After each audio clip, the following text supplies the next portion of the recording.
प्रिय विद्यार्थियों, शुभाशीष। मैं डॉक्टर महेंद्र कुमार शर्मा, सहायक आचार्य संविदा, राजकीय महाविद्यालय गंगापुर सिटी। हम बीए पार्ट सेकंड के फर्स्ट पेपर के अंतर्गत ब्रिटिश संविधान से संबंधित, ब्रिटिश की संसद से संबंधित, राजमुकुट से संबंधित विभिन्न कंसेप्ट्स पर हमने चर्चा की। आज हम ब्रिटिश प्रधानमंत्री के बारे में चर्चा करेंगे कि ब्रिटिश प्रधानमंत्री का जो ऐतिहासिक परिवेश है वो किस तरह का रहा है। ये हम पहले ही बता चुके हैं कि ब्रिटिश प्रधानमंत्री संसदीय परंपरा के अनुसार इंग्लैंड में विशेष स्थिति रखता है। वास्तविक जो शक्तियां हैं वो मंत्रिमंडल के स्वरूप आधार पर ही, प्रधानमंत्री के प्रभुत्व के आधार पर ही सारी जो कानूनी प्रक्रिया है, संसदीय प्रक्रिया है, उसको संचालित किया जाता है। जो इंग्लैंड का राजपद है वो अपने आप में नाममात्र का है। व्यवहारिक दृष्टिकोण में उसके पास कोई भी इस तरह की शक्ति नहीं है। अधिकतम शक्तियों का प्रयोग इंग्लैंड के प्रधानमंत्री के द्वारा ही किया जाता है। जब हम प्राइम मिनिस्टर ऑफ ब्रिटिश की बात करते हैं तो उसमें जो पद के बारे में बताते हैं कि इस पद को सन 1721 ईस्वी में प्रारंभ किया था और वहाँ के सर्वप्रथम जो प्रधानमंत्री बने उनका नाम वालपोल था। तो ये ध्यान रखने वाला छोटा सा बिंदु है। अगर प्रश्न आता है कि ब्रिटिश के प्रथम प्रधानमंत्री का नाम बताइए तो उसमें हमें लिखना होगा वालपोल। 1878 ईस्वी में लॉर्ड बीकंसफील्ड ने बर्लिन की संधि पर हस्ताक्षर करते हुए कहा था कि प्रधानमंत्री का पद अनौपचारिक है और उसका कोई कानूनी आधार नहीं है। इंग्लैंड की अन्य जो संस्था हैं उनकी तरह ही प्रधानमंत्री का पद भी स्वतः विकसित हुआ है, क्योंकि हम पहले ही बता चुके हैं कि इंग्लैंड में जो भी दिखाई देता है वो सब पारंपरिक दृष्टिकोण, पारंपरिक जो वहाँ पर रीति रिवाजों के अनुसार या वहाँ ऐसी अभिशमयों की प्रक्रिया रही है, उसके आधार पर ही इन सब पदों का वहाँ विकास हुआ है। कोई भी संविधान है अगर वह लिखित है तो लिखित जो धाराएं उनके आधार पर विकास होता है। क्योंकि यहाँ का जो संविधान है सबसे पुराना और एक विकसित संविधान है जो कि अलिखित श्रेणी में आता है। इतिहास के आधार पर, अभिशमयों के, परंपराओं के आधार पर वहाँ की जो प्राचीन कल्चर रही है उसको आधार मान करके और पदों का एवं विभिन्न संस्थाओं का सृजन किया गया है। इंग्लैंड में जो पीएम का पद है वो स्वतः ही विकसित हुआ है। प्रधानमंत्री के नाम से जो वेतन मिलता है वह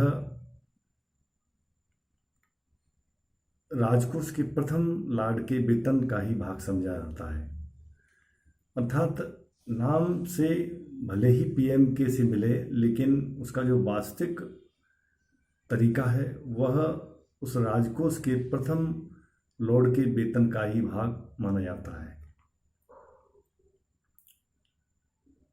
प्रधानमंत्री व राजकोष के पहले लॉर्ड के पद का अस्तित्व स्वीकार किया गया और उसके अधिकारी के लिए 10,000 पाउंड वार्षिक वेतन निर्धारित किया गया। आज भी इंग्लैंड का प्रधानमंत्री के नाते कोई भी वेतन नहीं लेता है। इसलिए पीएम की जो शक्ति हैं और सत्ता का जो कानूनी जो स्वरूप है या कानून का जो अन्य भाग है, उसके आधार पर ही उसकी शक्ति और सत्ता को निर्धारित किया गया है। इंग्लैंड में जो पीएम है वह अपने आप में एक महत्वपूर्ण पद को सुशोभित करते हैं और संपूर्ण उस शासन की प्रक्रिया का या क्रियान्विति का केंद्र है, सेंटर है, धुरी है, वह मूल रूप से प्रधानमंत्री माने गए हैं। लॉर्ड मौले ने इस परिप्रेक्ष्य में कहा है कि वह समान पद वालों में प्रथम है। देखिए, समान पद वालों से यहाँ तात्पर्य है कि वहाँ पर जो विदेश मंत्री है या वहाँ का गृह मंत्री है, अन्य विभागों के जो मंत्री हैं, उनके समकक्ष ही उसका दायरा माना जाता है या उसकी बराबर शक्तियाँ निर्धारित या धारित करने वाले होते हैं। उन सभी पदों में पीएम का पद जो होता है वो अत्यंत महत्वपूर्ण माना जाता है। उस धुरी का केंद्र बिंदु पीएम ही होता है और उन सब में प्रथम स्थान वह इस बात के लिए रखता है क्योंकि उसका जो पद है वह अपने आप में बहुत ही शक्तिमान है। लास्की ने भी इस संदर्भ में कहा है कि ब्रिटिश प्रधानमंत्री समान पद वालों में प्रथम से अधिक किंतु तानाशाह से कुछ कम है। अर्थात यहाँ कहने का तात्पर्य यह है, समान पद वालों में प्रथम से अधिक, यानी समान जो पदधारी हैं उनमें प्रथम तो है, लेकिन प्रथम से अधिक किंतु तानाशाह से कुछ कम है। यानी यहाँ इस पर एक इस तरह की पाबंदी लगाई गई है कि वह तानाशाह कभी नहीं हो सकता है। अर्थात वहाँ सारे काम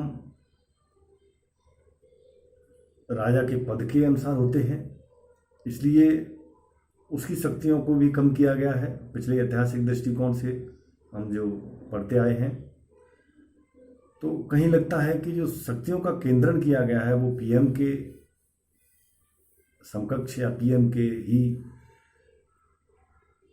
पद में समाहित है।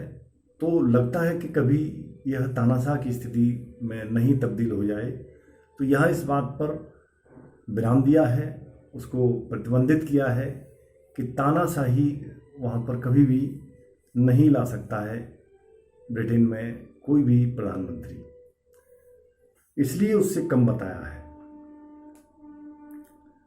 फिर इसमें बताते हैं कि प्रधानमंत्री मंत्रिमंडल रूपी मेहराब की आधारशिला है। यानी मंत्रिमंडल के आधार पर जो एक प्रशासनिक या शासन करने का एक ढांचा बनता है, या जो उसमें दिखाई देने वाली शासकीय दीवारें हैं, उन सब में उस मेहराब की एक आधारशिला अपने आप में प्रधानमंत्री को ही माना गया है। प्रधानमंत्री लास्की के अनुसार संपूर्ण तंत्र की एक धुरी बताया है। यानी वो जो पूरा शासन तंत्र है उसकी जो ऑर्बिट है, धुरी है, या उस धुरी पर वह सारा शासन घूमता है, उस केंद्र बिंदु का जो स्थान है वह प्रधानमंत्री के द्वारा धारित है। विलियम हार्कोर्ट भी कहते हैं कि प्रधानमंत्री नक्षत्रों के बीच चंद्रमा है। यानी चंद्रमा का काम है अधिकतम प्रकाश, शीतल प्रकाश देना, और वह ऐसा प्रकाश है जो सभी के लिए बराबर दृष्टि से मिलेगा। लेकिन उसके जो आसपास ग्रह हैं, उन ग्रहों की भी स्थिति अपने आप में महत्वपूर्ण होती है। ग्रहों से यहाँ तात्पर्य होता है कि राजा प्रधानमंत्री के आसपास या उसके चारों ओर नक्षत्र के रूप में वो जो मंत्रिमंडल घूमता है, उसमें चंद्रमा के रूप में एक उपमा के माध्यम से इस तरह से इसको विशेषण दिया गया है कि उस चंद्रमा के समान है कि वो जो सारे चारों तरफ नक्षत्र हैं उनमें ये अपने आप में एक अलग ही दैदीप्यमान चंद्रमा है। प्रोफेसर जैनिंग ने भी बताया है कि प्रधानमंत्री को संपूर्ण संविधान की आधारशिला कहना अधिक उपयुक्त होगा, और ये बात सही भी है जैनिंग जी की कि मेन फंडामेंटल जो स्ट्रक्चर है, उस सब का जो बेसमेंट है, उस सब का जो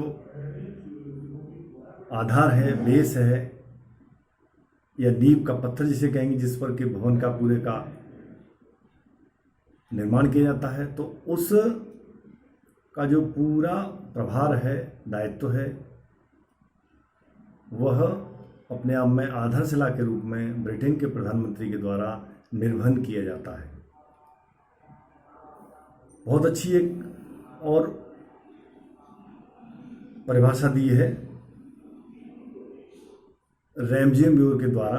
रैमजे म्योर विद्वान हुए हैं कि मंत्रिमंडल राज्य रूपी जहाज का यंत्र है और प्रधानमंत्री उस यंत्र का चालक है।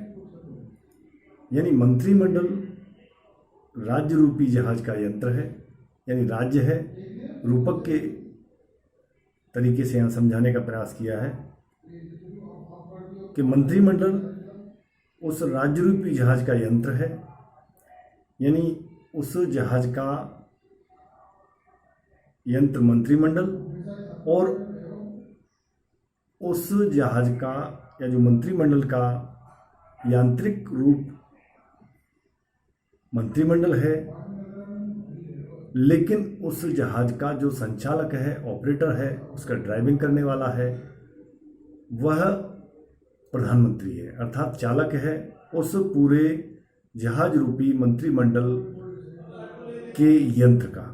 यानी उसका जो संचालक है, उसको ड्राइविंग करने वाला है, वो पूरी तरह से प्रधानमंत्री है। प्रधानमंत्री मूल रूप से बहुमत दल के नेता को बनाया जाता है। लोक सदन में बहुमत जो प्राप्त है, उस नेता को सम्राट प्रधानमंत्री बनने के लिए आमंत्रण देता है, निमंत्रित करता है, और कुछ अपवाद स्वरूप स्थितियों को छोड़ करके स्वविवेक का भी प्रयोग किया जा सकता है। लेकिन ऐसी स्थिति तब उत्पन्न होती है जब लोक सदन में किसी को स्पष्ट दल या बहुमत प्राप्त नहीं हो।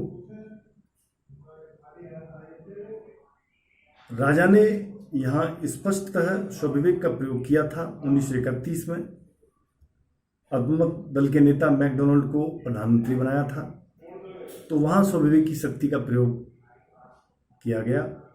1957 में ईडन के त्यागपत्र देने पर मैकमिलन को प्रधानमंत्री बनाने में महारानी एलिजाबेथ का पूरी तरह से योगदान रहा। 1963 में लॉर्ड ह्यूम को प्रधानमंत्री बनाने में वहाँ की रानी का प्रमुख रूप से हाथ था। तो इस तरह से हम देखते हैं कि पीएम का जो स्वरूप है इंग्लैंड में किस तरह से है, ये बड़ा ही ध्यान देने योग्य है। काफ़ी इंटरेस्टेड ही है, क्योंकि अन्य देश के हम प्रधानमंत्री के बारे में अध्ययन करते हैं, राष्ट्रपति के बारे में, संसद के बारे में, तो कुछ विभिन्नता अपने देश से मिलती हैं। तो उनसे कंपैरिजन करने पर इस तरह के तथ्य निकल के आते हैं कि वो हमें समझने में और हमें अपनी स्मृति में रखने के लिए काफ़ी सहयोगी सिद्ध होते हैं, जो कि ज्ञानार्जन के लिए अत्यंत श्रेयस्कर माने गए हैं।